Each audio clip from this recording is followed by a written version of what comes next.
Assalamualaikum viewers and welcome and happy independence। KSE 100 के weekly graph को हम देखते हैं तो इस वीक में मार्केट 761 पॉइंट प्लस रही और रेंज जो है 660 पॉइंट की रही। मार्केट में गैप ओपनिंग हुई छुट्टियों के बाद, लॉन्ग वीकेंड था, उसके बाद ये वर्किंग डेज भी इस वीक में कम ही थे, लेकिन फिर भी 505 मिलियन का वॉल्यूम रहा और 660 पॉइंट की रेंज रही।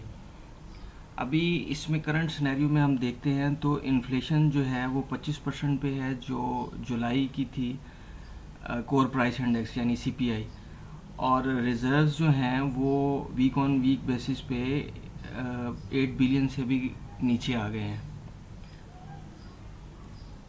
पॉजिटिव बातों में हम देखते हैं तो पाक रुपीज़ की अप्रिसिएशन है वीक ऑन वीक बेसिस 3.8%, और IMF की तरफ से लेटर ऑफ इंटेंट की रिसेप्शन से सेंटिमेंट्स जो हैं वो कुछ बेहतर हो गए कि जी फ्रेंडली कंट्रीज़ जो हैं उनसे भी कुछ लोन मिल जाएंगे और इकोनॉमी कुछ रिवाइव कर जाएगी।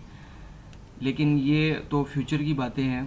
इस वक्त हम जो देखते हैं कि टी बिल्स की ऑक्शन जो हैं उनकी यील्ड जो है वो भी अनचेंज रही, जिसका मतलब है कि जो नेक्स्ट MPC है 22 अगस्त को, उसमें चांसेस अब यही लग रहे हैं कि अनचेंज रहे। और जहाँ तक IMF की तरफ से बेल आउट पैकेज का ताल्लुक़ है तो वो उम्मीद है कि बोर्ड ऑफ डायरेक्टर्स की मीटिंग के बाद वो फाइनलाइज हो जाएगा। नेक्स्ट वीक के लिए सपोर्ट एंड रेजिस्टेंस जो है 42,200 की रेजिस्टेंस है, 42,200 पे सपोर्ट है और 41,700 पे सपोर्ट है। रेजिस्टेंस 43,300 पे और 43,800 पे है। डेली बेस पे हम KSE आल को देखते हैं तो ये एक जो रेंज बनी हुई थी, ट्रेडिंग रेंज जो बनी हुई थी, ये सप्लाई ट्रेंड लाइन थी। यहाँ पे आके सप्लाई आ जाती थी, थर्ड टाइम भी, सेकंड टाइम, थर्ड टाइम और फोर्थ टाइम सप्लाई नहीं आई, वो डिमांड एक्सीड कर गई। बॉटम में ये एक रेंज थी, उस रेंज को एक्सीड करके प्राइस ऊपर आई है। जो ये सपोर्ट्स थी उस एरिया में आई है अब, और ऊपर ये प्राइसेस अब हो सकता है कि प्रोबेबिलिटी यही है कि थोड़ी प्राइसेस जो हैं वो 43,000 पे तो आ गई है, 43,500 या 4400 के एरिया में प्राइसेस चल जाए। ये तो इंडिविजुअल, ये इंडेक्स की बात है। अगर इंडिविजुअल शेयर्स को देखते हैं तो जिन में लॉन्ग टर्म ट्रेंड बुल चल रहा था, जैसा कि मैंने काफ़ी अरसे से लॉर्ड चैम की बात कर रहा था, वो लास्ट डे भी अपर लॉक पे था 7.5% प्राइस प्लस, और इसकी एक अहम बात कि ये आखिरी दिन था इसके एक्स प्राइस का।